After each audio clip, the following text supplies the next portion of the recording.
Exactly. Okay, wait, go. Hindi ako kapag naka-unlock yung phone, ilock mo na lang ulit. Kasi... Para hindi ka Oo, masaktan. maiinis ka din talaga kahit anong gawin mo no? Hindi, pero ang totoo kasi niyan, ako honestly, hindi ko alam kung kukomprontahin ko or hindi.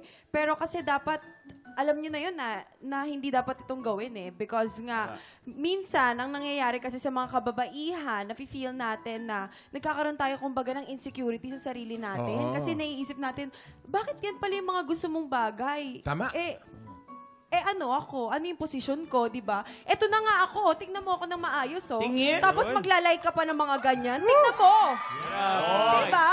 Hindi ba pwedeng humahanga lang sa tao? Hindi. Kumbaga ako, dun lang naman ako nanggagaling. Tapos yung mga paano babae.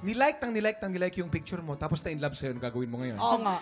Tama yung sinabi nila. Dapat meron tayong tiwala sa isa't isa, pero mas malaki yung respeto. Tama. At yun dapat given na yun. Kahit kayo man o hindi. Ikaw ba may Erling. hugot ka rin?